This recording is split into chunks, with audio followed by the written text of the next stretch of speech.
Assalamualaikum warahmatullahi wabarakatuh. Waalaikumsalam warahmatullahi wabarakatuh. Selamat pagi anak-anak. Pagi. Apa kabarnya hari ini? Alhamdulillah baik. Ya.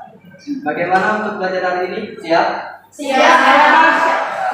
Di sini ada Bapak dan Ibu. Kami berdua akan memimpin dan membimbing kalian pada pembelajaran pada pagi hari ini. Sebelum mulai pembelajaran, ada baiknya kita berdoa agar diberi kemudahan, kelancaran, serta untuk mendapat nilai yang bermanfaat. Ya, kalau pada ketua kelas, silakan pimpin doa. Baik teman-teman, sebelum memulai pelajaran pada pagi hari ini, kita berdoa dimulai. Doa selesai. Ya, Pak, cek kehadirannya dulu ya. Cynthia, Hadir Pak. Okta, Hadir Pak. Musfatul, Hadir Pak. Tinsi, Hadir Pak. Mita, Hadir Pak. Alia, Hadir Pak. Mutiara, Hadir Pak. Muhammad Fuad, Hadir Pak. Yesi, Hadir Pak. Citra. Hadir Pak. Ya, Pak, pertemuan kita tinggal beberapa kali ya bagi anak-anak di semester ini. Jangan lupa untuk selalu belajar. Seperti kata orang, masa depan adalah milik seseorang yang telah menyiapkannya pada hari ini. Maka siapkanlah masa depan kalian dari sekarang. Ketika kalian merasa ingin bermalas-malasan, ingatlah kepada orang tua kalian. Biayai kalian, meneteskan keringat untuk menggapai masa depan kalian. Ya. Pada pertemuan kali ini ada tujuan belajar yang hendak kalian capai, yaitu kalian mampu menganalisis untuk membangun cerita pendek dan dapat membangun sebuah cerita pendek dengan memperhatikan unsur-unsur membangun cerpen yang ada. Oke anak, pertemuan kemarin kita sudah membahas teknis eksplanasi. Silakan HP diletakkan di atas meja karena kita sama-sama akan menggunakannya nanti. Ya Bu. Ya Bu. Sebelumnya, Ibu ingin bertanya kepada kalian. Pasti kalian di sini punya pengalaman atau cerita atau cerita yang menarik lah, yang kalian tidak bisa lupa sampai saat ini, yang sampai kalian tidak bisa move on. Bagi kalian yang punya cerita menarik dan ingin berbagi di sini, boleh ceritakan. Siapa? Satu. Jadi Bu, dulu pernah waktu masih SD kelas 6, tapi saya sudah bisa naik motor kan Bu. Ya, waktu itu saya pergi ke warung pakai motor. Waktu pulang, motornya tidak bisa dikendalikan karena bos. Akhirnya saya Kenapa ini? lucu banget Bu ceritanya, bukan ketawa. Iya, saya sudah tahu ya saja Bu. Ya ketawa Ibu ya. Jadi saya masuk ke dalam.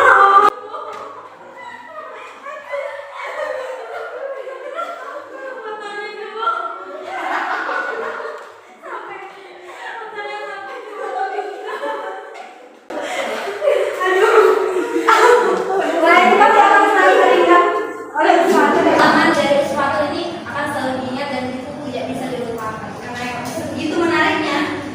Saya yakin siswa-siswa yang lain juga memiliki pengalaman yang tak kalah menarik versi sendiri-sendirinya bukan?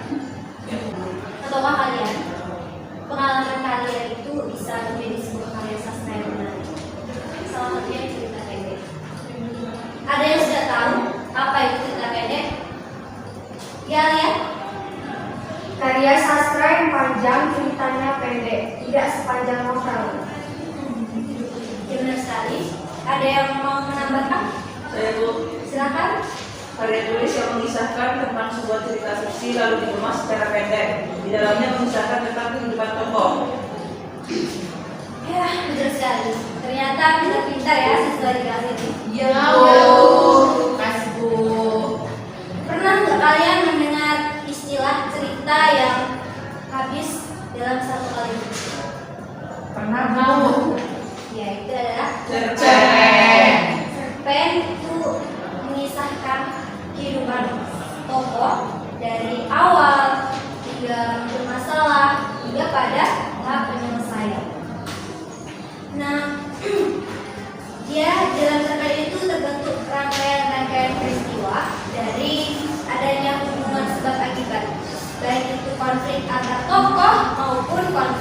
dalam mendiri tokoh itu sendiri. Nah, karena cerita pendek ini ceritanya hanya pendek, maka hanya memiliki satu puncak masalah atau klimaks saja. Biasanya cerpen ini sifatnya fiksi atau rekayasa, tapi tidak menutup kemungkinan kalau kisah nyata atau pengalaman yang nyata itu bisa menjadi sebuah cerita pendek. Nah, cerita pendek ini tentu memiliki unsur-unsur pembangun yang ada di dalamnya. Ada yang sudah tahu apa saja unsur-unsur pembangun cerpen? Ya, Imam Bu. Ya, siapa lagi? Aduh. Apa lagi? Makan Ibu. Ada yang tahu lagi?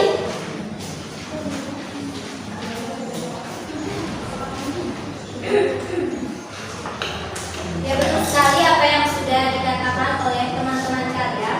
Cerpen itu memiliki unsur-unsur pembangun, baik itu unsur intrinsik dan unsur ekstrinsik. Unsur intrinsik meliputi tema, alur, tokoh dan penokohan, kemudian latar, amanat, gaya bahasa, dan sudut pandang. Sedangkan untuk unsur ekstrinsiknya berupa latar belakang pengarang, latar belakang masyarakat. Ini kalau latar belakang pengarang ini biasanya kondisi psikologi pengarang atau riwayat hidup. Nah, sedangkan untuk latar belakang masyarakat ini bisa kondisi sosial, budaya, ekonomi, agama, dan lain-lain sebagainya.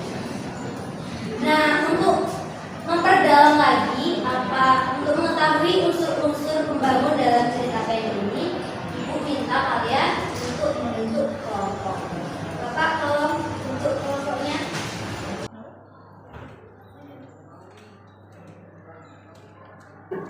Sekarang Bapak minta kalian untuk membentuk kelompok berhitung dari 1 sampai 6. Nanti nomor 1 dengan 1, nomor 2 dengan 2, begitu juga seterusnya. Bergabung sesuai dengan nomornya ya. Karena siswa di kelas ini ada 12. Nanti ada 2 orang di setiap kelompoknya. Mari anak-anak berhitung, dimulai dari Sela. 1, 2, 1, 3 ya Bapak.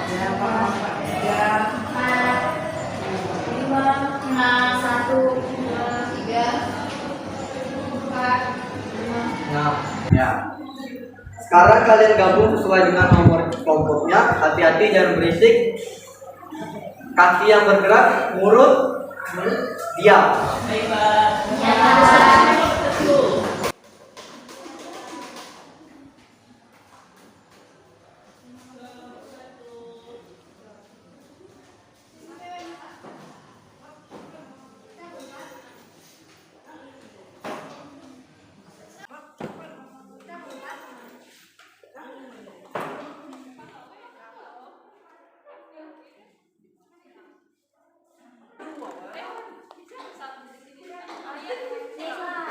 Jangan berisik, jangan berisik.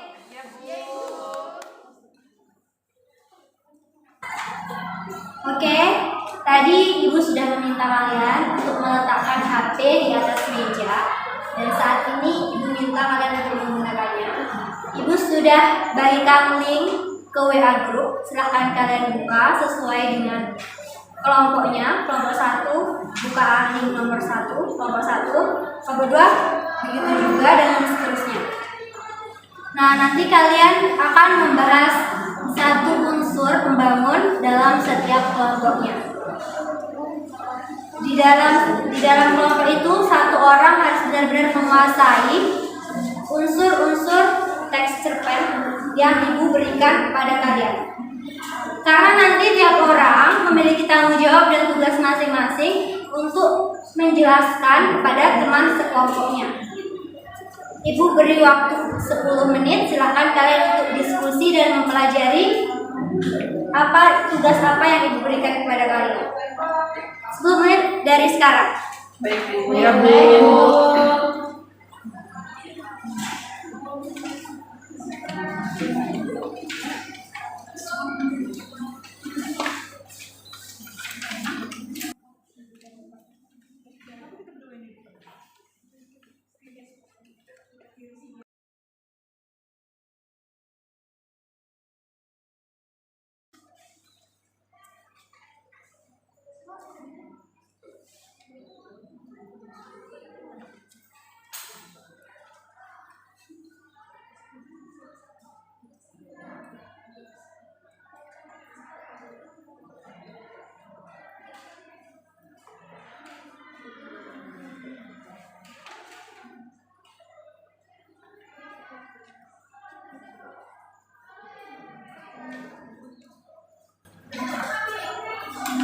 Ibu izin ke WC, Bu. Silakan.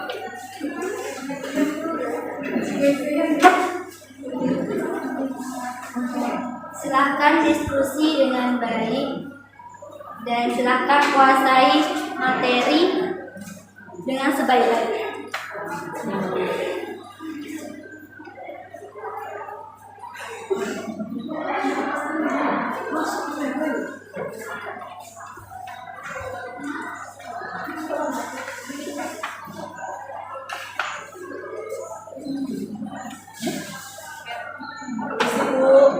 Silakan masuk.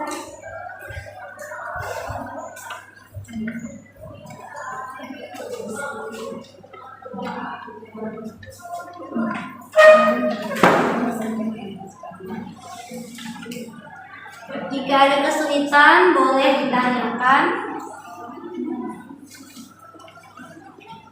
kepada Bapak atau Ibu jika ada kesulitan.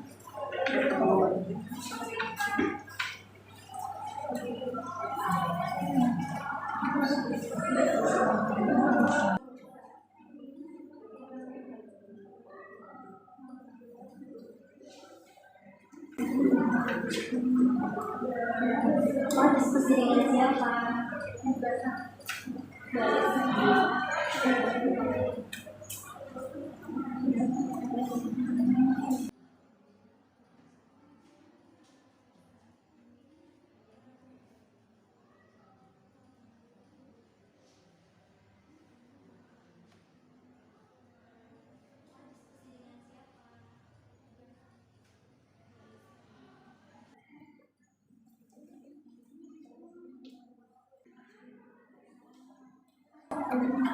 Baik anak-anak, waktunya sudah habis, sudah 10 menit berjalan. Anak-anak, Iya, Bu. apa ada kesulitan? Belum, Bu. Ibu harap kalian benar-benar menguasainya ya. Ya, Bu. Karena setelah ini akan terlihat bagaimana penguasaan dan tanggung jawab kalian. Nah sekarang Ibu minta kalian membuat kelompok baru. Yang kelompok tema, silakan memisahkan diri. Begini skemanya. Tadi kan kita sudah membentuk kelompok menjadi berapa? Ada kelompok 1, 2, 3, 4, 5, sampai 6. Dan kelompok 1 ini masing-masingnya terdiri dari 2 orang.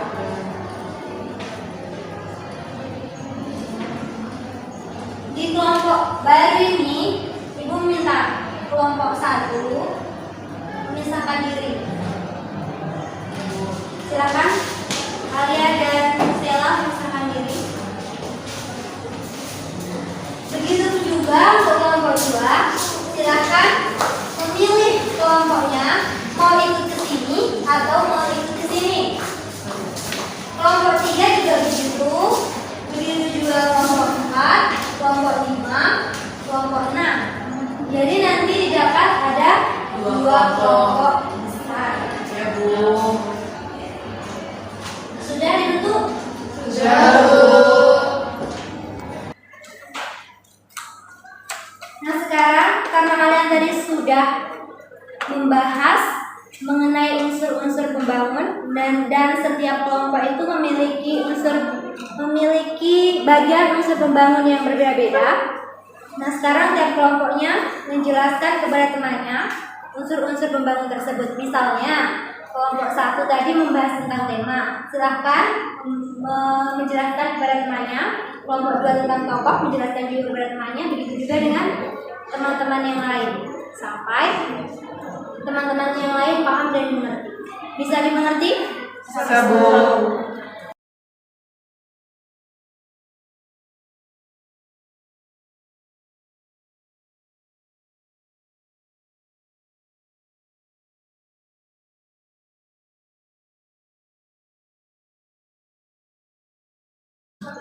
Ini sudah bentuk kelompoknya? Sudah, Bu. Saya rasa kalau kelompoknya begini kurang gimana gitu. Silakan bentuk lingkaran supaya lebih enak untuk berdiskusi. Ya, Bu. Baik, Bu.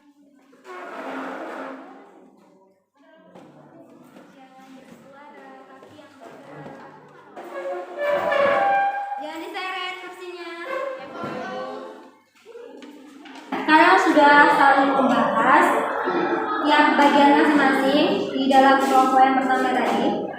Nah sekarang kelompok yang bagian tema silahkan menjelaskan yang penanya apa itu tema, bagaimana itu tema, begitu juga pada bagian unsur tokoh menjelaskan juga bagaimana, alur dan lain sebagainya. Tolong saling dijelaskan. Ya Bu.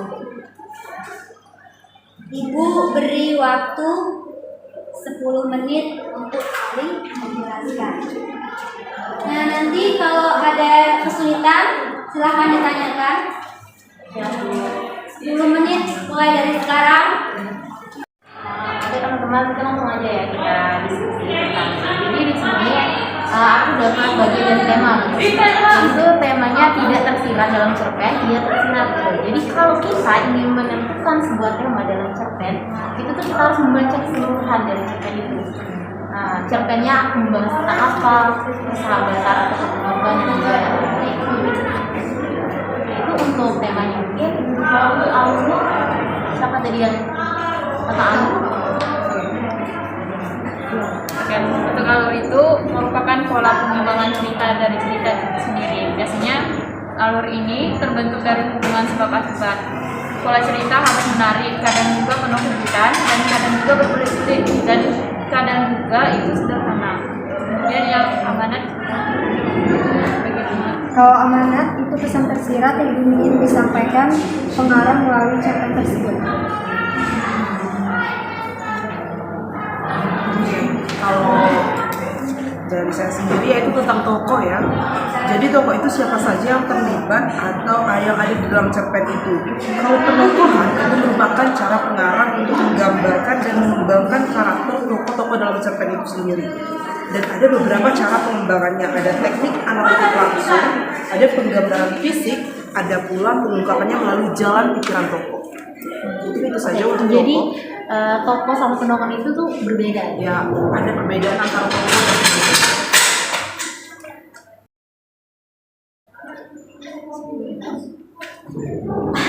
Yang untuk sudut pandang Baik, sudut pandang itu strategi pengarang untuk menyampaikan ceritanya dalam cerpen. Apakah sebagai orang pertama, orang kedua, atau orang ketiga? Bagaimana pengarang menyampaikan cerita tersebut? Kalau saya tadi latar ya, latar itu meliputi tempat, waktu, dan suasana. Tempat itu di mana peristiwa itu terjadi.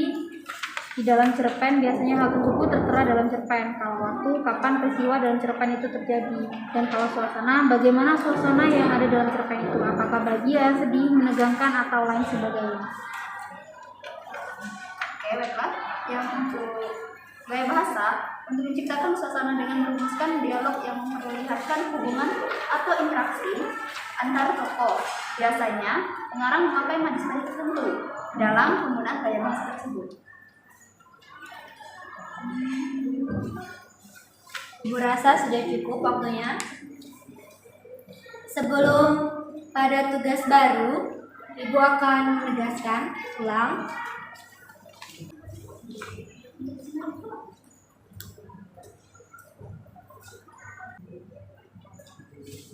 Menegaskan ulang apa yang sudah kalian bahas.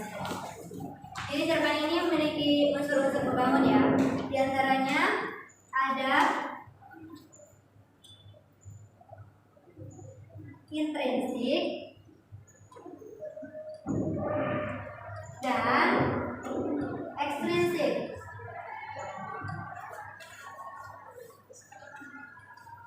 Intrinsik seperti yang kita dengar, berarti dalam. Berarti unsur-unsur ini ada dari dalam suatu cerpen itu sendiri.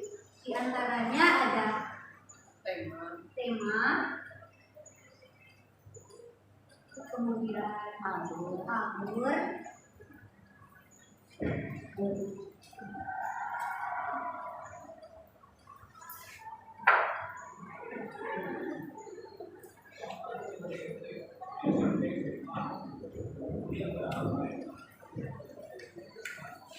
tokoh dan penampilan,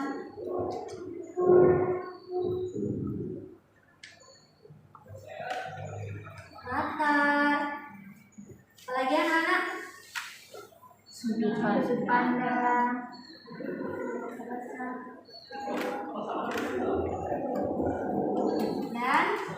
Amanat. satu lagi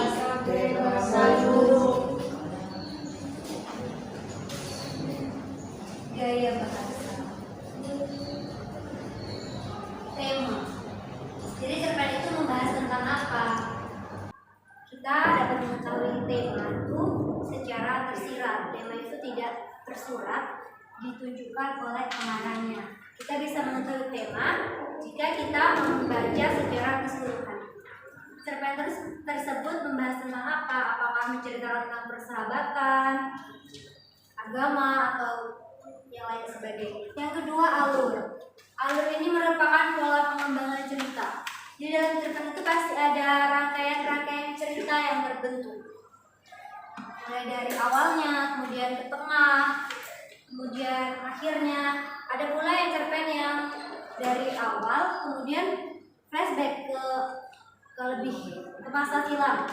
Alur ini ada beragam, ada yang penuh dengan kejutan, ada yang sederhana, ada juga alur yang berbelit-belit. Nah, tokoh penokohan ini siapa saja tokoh yang terlibat di dalam suatu cerpen itu? Penokohan sendiri itu bagaimana sih pengarang menggambarkan karakteristik atau karakter tokoh di dalam cerpen tersebut. Ini ada beberapa penggambaran, diantaranya ada teknik analitik langsung. Jadi pengarang itu menggambarkannya secara langsung. Misalnya, alam adalah siswa yang rajin, alam adalah siswa yang sombong, itu dikatakan secara langsung. Kemudian ada penggambaran fisik dan perilaku tokoh. Itu tokoh digambarkan perilaku fisiknya digambarkan, perilaku tokohnya juga digambarkan.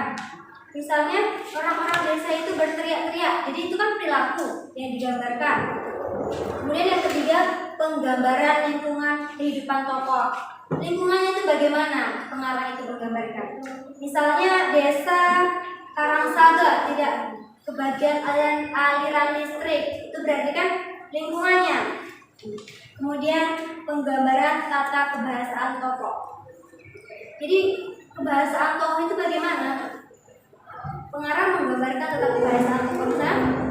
Dia bilang bukan maksudnya menyebarkan provokasi, tapi apa yang diucapkannya benar-benar membuat orang desa marah.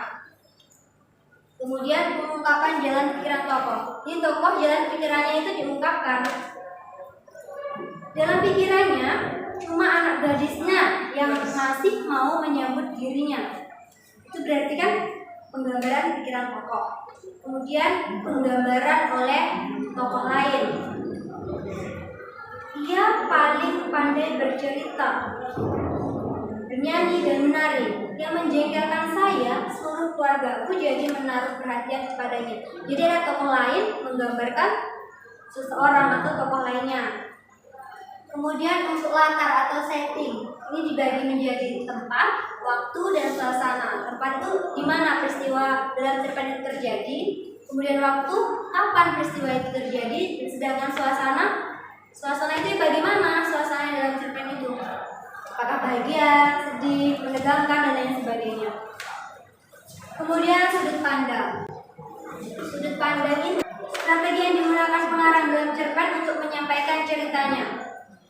Biasanya sudut pandang ini ada yang pengarang sebagai orang pertama, orang kedua, maupun orang ketiga. Biasanya kan ada aku, dia, atau kamu. Itu biasanya ada kan dalam cerpen. Kemudian amanat ini apa sih amanat atau pesan yang ingin disampaikan seorang penulis cerpen kepada pembacanya. Setiap cerpen itu pasti memiliki amanat atau pesan yang dapat diambil. Kemudian gaya bahasa. Ini berfungsi untuk menciptakan suasana persuasif yang dirumuskan melalui dialog-dialog antar tokoh. Gaya bahasa ini ada juga pengarang yang menggunakan seperti majas. Kemudian di unsur ekstrinsik. Ini berarti dari luar cerpen itu. Ini ada latar belakang.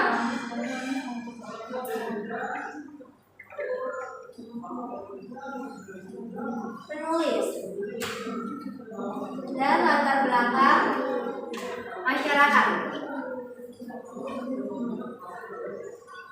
Jadi bagaimana riwayat hidupnya penulis itu, bagaimana keadaan psikologis si pengarang, tentu saja bisa mempengaruhi cerpen itu sendiri. Kemudian bagaimana latar belakang masyarakatnya. Dalam suatu cerpen itu menggambarkan kondisi dalam suatu masyarakat, baik itu kondisi sosial, ekonomi, budaya, dan lain sebagainya. Nah, dapat dimengerti kan? Bisa, Bu. Nah, sekarang tugas selanjutnya. Sekarang tiap kelompok silahkan menganalisis unsur-unsur pembangun cerpen yang sudah dikirimkan di grup untuk kelompok 1 dan kelompok 2. Ibu beri waktu 15 menit, kemudian kalian nanti akan saling menanggapi. Kelompok 1 ke depan dan kelompok 2 menanggapi apa yang disampaikan oleh kelompok 1. Ibu beri waktu 15 menit dari sekarang.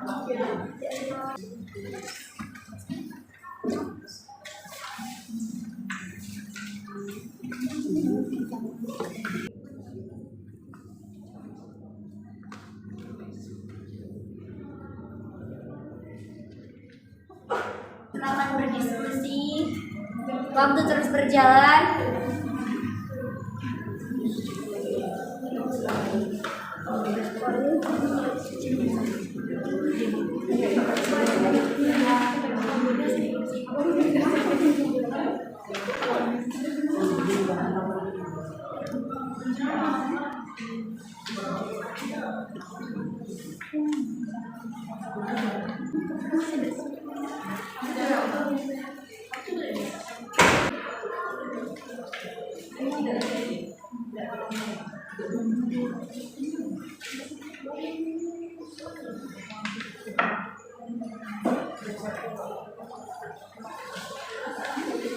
Ibu rasa sudah cukup 15 menit.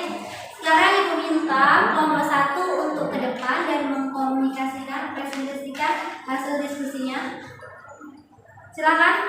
Kelompok 2 siap-siap untuk menanggapi ya. Ya, Ibu.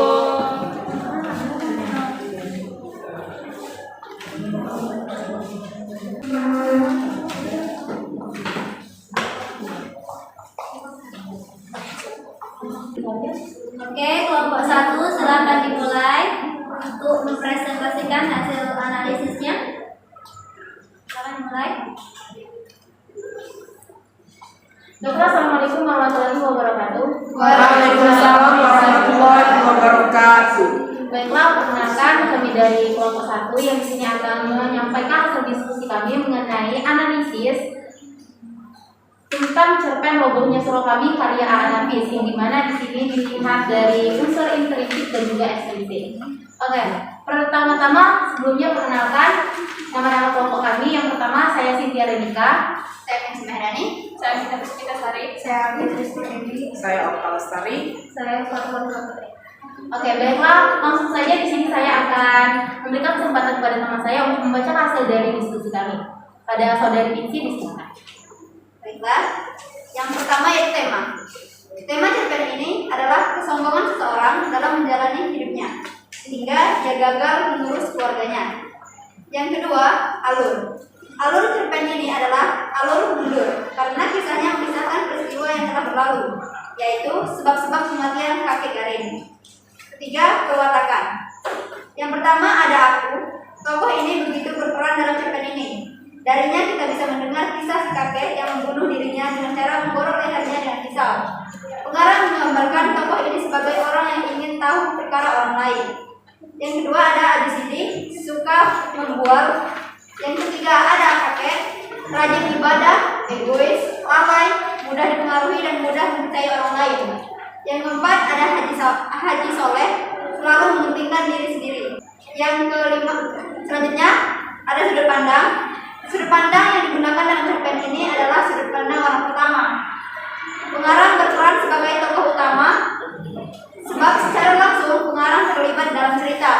Selain itu, pengarang pun berperan sebagai tokoh bawahan ketika si kakek bercerita tentang Haji Soleh di depan tokoh aku. Yang kelima ada latar tempat kota, dekat pasar, di surau, dan sebagainya. Yang kedua, latar waktu. Latar waktu di siang hari dan pagi hari. Yang ketiga itu latar suasana. Mengejutkan. Ketika tokoh aku melihat kakek dalam keadaan muram menyambutnya, dan ketika tokoh aku mengetahui bahwa kakek sudah meninggal dunia keesokan harinya. Keenam, ada amanat. Jangan cepat bangga akan perbuatan baik yang kita lakukan, karena hal ini bisa saja baik di hadapan manusia, tapi tetap kurang baik di hadapan Tuhan itu. Jangan mementingkan diri sendiri, seperti yang disabdakan Tuhan dalam cerpen ini. Selanjutnya, unsur ekstrinsik akan dibacakan oleh saudari Mita Puspitasari. Baik, terima kasih. Selanjutnya yaitu unsur ekstrinsik. Yang pertama, nilai sosial. Kita harus saling membantu jika orang lain dalam kesusahan seperti dalam cerpen tersebut, karena pada hakikatnya kita adalah makhluk sosial. Yang kedua yaitu nilai moral. Kita sebagai sesama manusia hendaknya jangan saling mengejek atau menghina orang lain, tapi harus saling menghormati satu sama lain. Yang ketiga yaitu nilai agama. Kita harus selalu melakukan kehendak Allah dan jangan melakukan hal yang dilarang olehnya, seperti bunuh diri, mencemooh, dan berbohong. Sekian, terima kasih. Oke, terima kasih kelompok 1 yang telah menyampaikan hasil analisisnya. Pada kelompok 2 jika ada, silakan menanggapi. Bisa menanggapi, Bu? Silakan.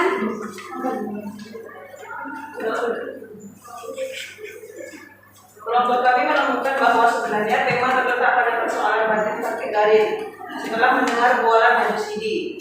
Gambar ini terletak pada halaman 10 sebagai berikut. Sedari mudaku aku di sini bukan, tak kuingat punya istri, punya anak, punya keluarga seperti orang-orang lain. Tak kupikirkan hidupku sendiri. Aku tak ingin mencari kaya, bikin rumah, segala kehidupanku lahir batin kuserahkan kepada Allah Subhanahu wa Ta'ala. Tak pernah menyusahkan orang lain. Dalam seekor enggan aku membunuhnya, tapi kini aku dikatakan manusia terkutuk, umpan neraka. Tak kupikirkan hari esok, karena aku yakin Tuhan itu ada dan mengasih penyayang kepada umatnya yang tawakal. Aku bangun pagi-pagi, aku bersuci, aku pukul duduk membangunkan manusia dari tidurnya, supaya bersujud kepadanya. Aku sembahyang setiap waktu, aku puji dia, aku baca kitabnya, alhamdulillah kataku. Bila aku menerima karunia-Nya, astagfirullah kataku bila aku terkejut, masya Allah bila aku kagum. Apakah salah perkataan itu? Tapi kini aku dikatakan manusia terkutuk. Dengan demikian, jika kita berkesimpulan sesuatu fakta di atas, maka tema cerpen ini adalah seorang kepala keluarga lalai itu sehingga masalah lainnya akhirnya mampu membunuh dirinya sendiri. Lalu pada bagian amanat kami juga menemukan jangan cepat marah kalau ada orang yang mengejar atau menasihati kita, karena perbuatan kita yang kurang layak di hadapan orang lain. Kemudian kita jangan terpesona oleh gelar dan nama besar, sebab itu akan mencelakakan diri sendiri. Kemudian jangan menyia-nyiakan apa yang kau miliki. Sudah, Bu? Silakan duduk. Naik dulu satu. Terima kasih. Ini beri tepuk tangan untuk diri sendiri.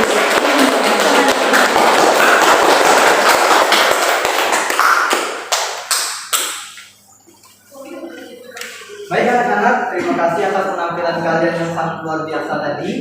Setelah mempelajari unsur cerpen, apakah ada yang bisa menyimpulkan pembahasan kita tadi mengenai pengertian dan unsur cerpen? Ya, Pastor. Cerpen itu karya sastra yang penyisahannya hanya berupa cerita yang pendek, tidak seperti novel yang panjang. Kuncinya ada tema, tokoh, penokohan, alur, latar, amanat, gaya bahasa, dan kesempatan. Kemudian yang ekstrinsik adalah terbatas pengarang dan masyarakat. Mungkin itu saja. Nah, tepat sekali apa yang dikatakan teman kita, Saul dan Fatul, bahwa cerpen ini merupakan salah satu karya sastra yang ceritanya relatif pendek dan bisa habis selesai dibaca dalam satu kali. Dan cerpen itu sendiri memiliki unsur-unsur pembangun, yakni unsur intrinsik dan unsur ekstrinsik. Nah, cukup Sekian pertemuan kita pada hari ini. Jangan malas untuk belajar.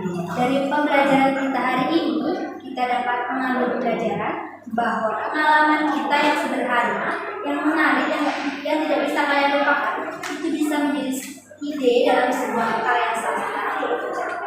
Siapa tahu dari awal mula kalian menceritakan pengalaman kalian sendiri, itu bisa menjadi hal-hal yang menarik kalian untuk terus menulis.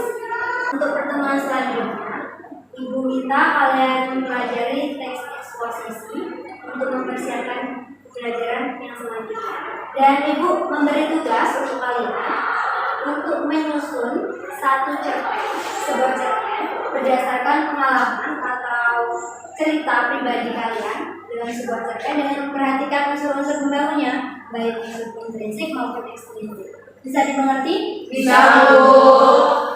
Oh iya, tugas nanti tolong dikirim ke link yang dikirimkan ke WA group ya. Ya, Ibu. Cukup sekian pertemuan kita pada pagi hari ini. Semoga apa yang kita lakukan pada hari ini bermanfaat dan sama-sama menambah pengetahuan kita semua. Kami akhiri. Wassalamualaikum warahmatullahi wabarakatuh.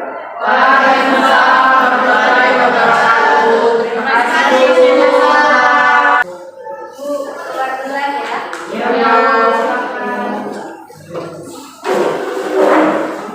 Hati-hati di jalan. Sekian video pembelajaran yang kami buat dan kami susun. Semoga menarik dan bisa bermanfaat. Selamat menyaksikan. Kami akhiri. Wassalamualaikum warahmatullahi wabarakatuh.